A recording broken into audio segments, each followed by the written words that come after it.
Am I the a-hole for telling my ex-fiance's best friend that he needs to live with a negative impact to play in my ex-fiance's misery?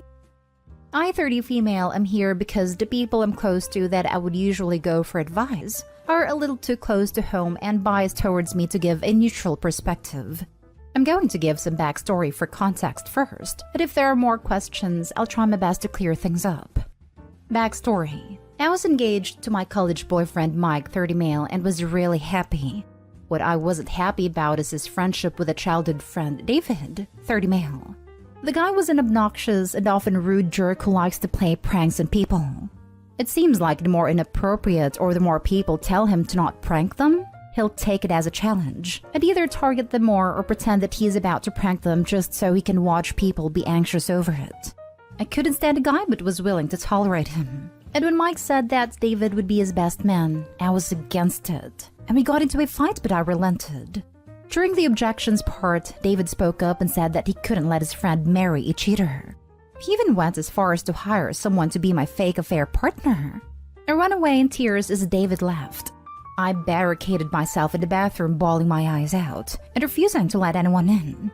I could hear Mike knocking on the door saying that David confessed to it just a prank and that he knows I wouldn't cheat. But that didn't make me feel better. I heard my sister and best friend Jane, 31 female, calling out to me, so I crawled out and left. I called my parents and grandparents apologizing for the whole scene and told them that the wedding was off and I planned to never speak to him again either. Fast forward a few months later and Jane confessed that before the wedding she had a one-night stand with David, was pregnant and going to keep the baby. She was so remorseful about the situation. And after I had my space, I told her that it would be okay and that I'm still her friend. Jane named me as the godmother of her son, Tommy, 7 male, and he's a little cutie. He calls me Auntie, and Mike, who David named as the godfather, Uncle Mike. I will say becoming a dad made David a better person.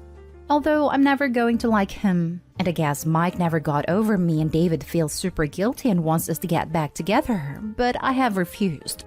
When Tommy's birthday was coming up, David tried to use that as an excuse to get me and Mike to talk to each other, but I shut that down.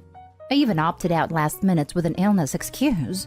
David then sent me a long text about how disappointing I was for not being able to put my past aside for Tommy's benefit, and I took exception to that. We went back and forth a little, and I told David that Mike had me over her, and that he just needs to live with his role in any negative impact that he cancelled wedding cousin Mike. David claims he's just trying to fix things between us, and that I'm being petty. I thought nothing of it at first, but now I'm starting to wonder, am I the a-hole? Now for the top comments. Commenting again because I truly don't understand how people are thinking she's the a-hole for cutting Mike off. Clearly Mike has been turning a blind eye / enabling his friend's behavior the entire time. She didn't want him as the best man because she feared this exact situation. But Mike said F it and made him best man anyway, putting him in a position in the wedding party to achieve ultimate damage. Her future husband ignored her concerns, thoughts, and feelings, and probably had been doing so whenever she brought up David's behavior and simultaneously enabled David's lunatic-level actions. Why the fresh living hell would Opie want to be married to that? This. Literally this. Also, Mike is still friends with David, so go figure whose side Mike took yet again. Thank you, David, for once again interfering in my relationships. You couldn't let it rest for one day. Instead, had to humiliate me in front of all my friends and family. Mike chooses to laugh with you at my expense and pain. May I learn to shut the heck up in the future. Not stay home. David wants a time machine.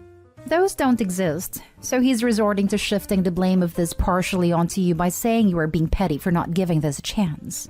The fact is, he did what he did. One of the most outrageous, messed up things I have ever read, by the way.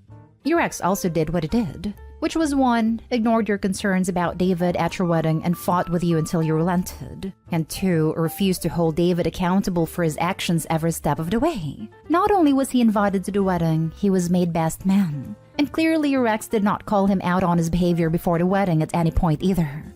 David acted like an immature, cruel lunatic under the guise of pranking.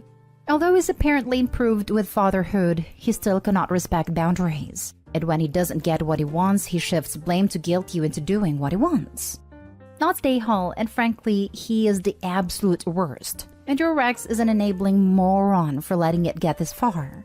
Of course, you don't want to be married to that. Not stay home. You should have gone to the birthday and yelled, "He is not the father. Jane cheated." See how funny you found it. Next story. Am I the a-hole for telling my girlfriend's friend who is staying at our place that she can leave? My girlfriend's best friend is staying with us as she is just visiting from out of town. I know she has always resented me a bit for whatever reason. I honestly don't know why, but I've learned to just stay out of her way. When my girlfriend is around, we will talk, but I don't think we've ever even had a conversation when she isn't around us. She's staying for a week and it's been relatively fine. Literally 0 problems the first day. I like to take showers every night after the day is over, which is where the problem began. Our guest washroom is out of service at the moment. The bathtub works, but it's dusty as heck and no one has touched that thing in who knows how long. So we all have to share the master bed's washroom in the meantime. I was taking a shower, and when I came out, she ran in and accused me of using her loofah because it was wet. I had no words. I didn't even realize it was in there until she made a fuss about it. She smelled the freaking loofah and then smelled my body wash and said it smelled the same. I don't even know what to say besides I didn't use it.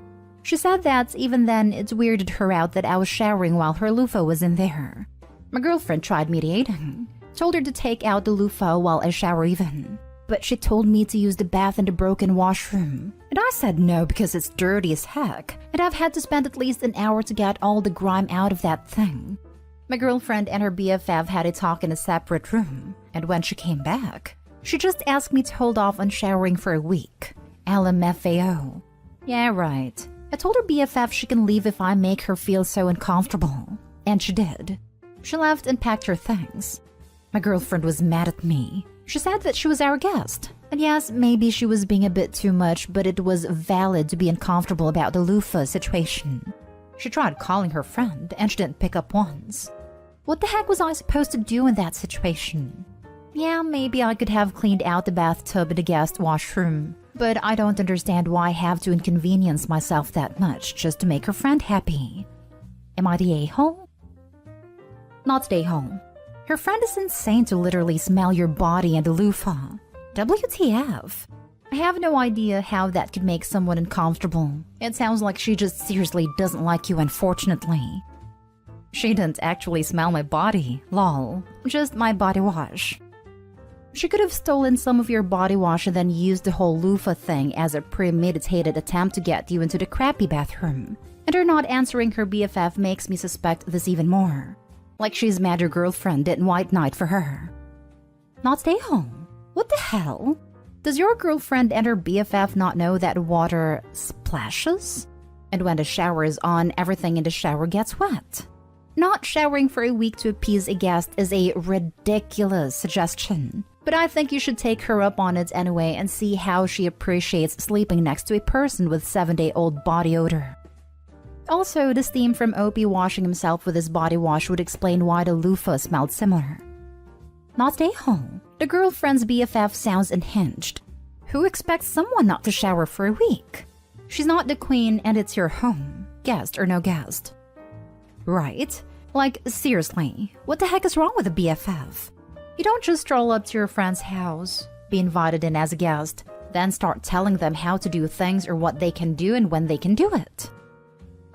Next story is titled, Am I the a-hole for refusing to buy my girlfriend's friend tampons? My girlfriend invited her friends to the house for some girls' time last Sunday. In order not to disturb them, I spent my afternoon outside with the dogs to give the ladies space and privacy. When I texted my girlfriend that I was going home, my girlfriend called me and asked me to buy one of her friend a box of tampons on my way back. I reminded her if her friend needs it, she could give her some of her own tampons as I recall there were plenty in the house. But girlfriend insisted on me buying a brand new box specifically for her friend.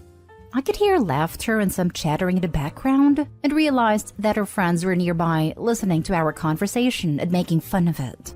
I asked if her friend set her up for this, and she insisted it wasn't, that I could just buy a box of tampon for her friend like I do for her. I heard more chattering and giggling, and felt like a target of some sort of prank, a social experiment, or TikTok. I then stood my ground and said that I am going home. The dogs are hungry, and I won't be buying any tampons on my way back. Things were a little awkward when I reached home. And later, my girlfriend said I embarrassed her in front of her friends, that a decent guy should not be embarrassed by tampons. I told her I wouldn't mind buying for her, but I see no need to play along with her friends to prove that I am a decent guy. Am I the a-hole for my actions? If she actually needed them, you said you'd do it so. Not the a-hole. Pressuring you to waste your time to do so for a friend in a clear social experiment/weird flex is uncomfortable. It sounds childish. The girlfriend also lied about sharing the call with her friends. They're immature and shallow. Jumping on top post. Maybe I'm just tired today and I know I'll fall into the Reddit stereotype, just break up with him/her. But seriously, the immaturity/shallowness is strong on this one. If you already had issues with her filming pranks and posting on TikTok and now doing that with her friends, she's just not ready to be in a relationship. Imagine this girl getting pregnant by accident. Just do yourself a favor and move on. Not stay home. You are under no obligation to make your girlfriend look good to her giggling lemmings. I'm female and deal with it monthly and wouldn't have bought them for her. I also would never ask my husband to buy them for a friend just to prove he would. I'm a husband. I've bought them for my wife's friend because I was in the vicinity of a shop and she needed them, and she and my wife don't use the same ones. I hope he doesn't even know that's why she was asking. But if my wife asked me to pick some up just to prove that I would, I'd do that? Because why would I have a problem with that? Seriously, what's the arguments for why it's an unreasonable request to stop by a shop on his way home? Honestly, it may not be the action itself that he has a problem with as he stated. It may just be the fact that the OP's partner was trying to test them for no good reason, other than to save face in front of her friends. I think the ask itself was reasonable until it was made clear that it wasn't for necessity, but rather for show. Now for the last story. Am I the a-hole for itemizing my household bills and demanding my significant other pay his fair share, now that his 3 teenage daughters have moved in? I, 33 female, have been with my boyfriend, 46 male, for almost 3 years. He moved in with me about 6 months after we started dating. Things were going quite well. He does not work as he is a disabled veteran and collects a pension. I work a decently paying job and make about $60,000 more per year than he does. He would give me a few $100s here and there towards food/bills when I would ask, and I paid my mortgage and the rest of the bills. He was paying about $1,200 a month in child support for his 3 girls who lived with their mom, now 15 female, 17 female, and 18 female. I have 2 girls, now 10 female and 13 female, who live with me 60% of the time and live with their dad the rest of the time. About 6 months ago, his girl's mom decided she couldn't take care of them any longer. She had ruined their family home. No running water, septic was destroyed, holes in the floor, 5-gallon buckets used as toilets, etc. It was awful to discover, and at no point when the girls visited did they share this info with me. I don't know how he didn't know what was happening, but he says he didn't. At that time, the courts decided the girls needed to live with their father, who lives with me obviously. I knew this would be a tough transition for all involved, so for the last 6 months I've continued to pay for everything and he's given me $500 a month towards their support, food, bills, etc. Their mother has contributed nothing. Upon discovering that I was getting a bit behind with finances, I itemized my spending and determined that my costs have gone up by about $1,700 a month since they came here, just regular bills, which doesn't include Christmas presents, clothes, salon trips, vacations, going out to eat, etc. that I have also paid for. I showed this to my boyfriend and asked that he started paying me an amount closer to the cost of the spending, at least the $1,200 he was paying in child support before they came here. He became very angry, accusing me of being money hungry and insinuating he was taking advantage of me. Then he told me he would give me $750 per month towards bills. I expressed that if he felt he could support 4 people for less than what I was asking him to contribute on his own, then he should do that. He says I should be okay because it's for our family. I feel like I'm being taken advantage of. And what makes this feel worse is that I discovered my boyfriend's ex-wife also was dating a younger person with a good job, and that guy is now suing her for taking advantage of him. It almost hits too close to home. but I do love my boyfriend and his daughters, and I feel like if he should contribute more to the support of his kids when I'm paying the bulk of our expenses. So am I the a-hole? Not the a-hole. You are being used. Cut off your financial support of your boyfriend and his kids. Stop buying the groceries, paying their personal expenses, cell phones, car insurance, etc., and don't cover his/their debts. Your boyfriend needs to cover his and his kids' share of expenses for accommodations, utilities, groceries, and other shared household expenses.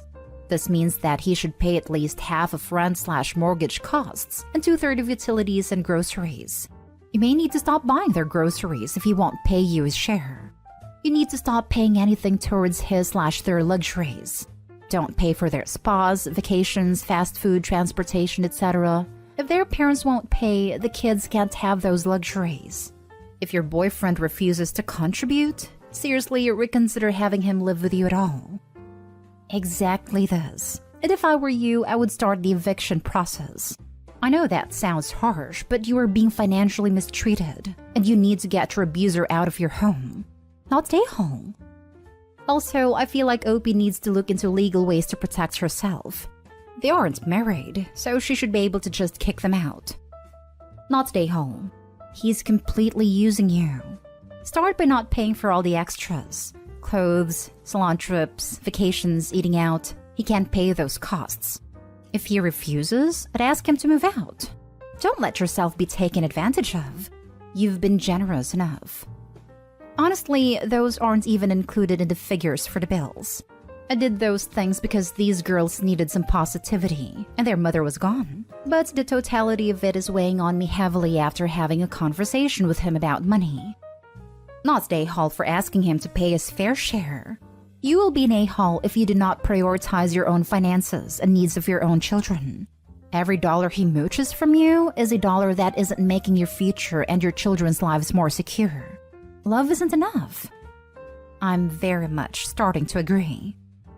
$1,200 child support was insufficient for the mom, hence the living conditions. How much does it make a month? I'm guessing literally every last dime of his check should go to the household. Don't take down your household to support his.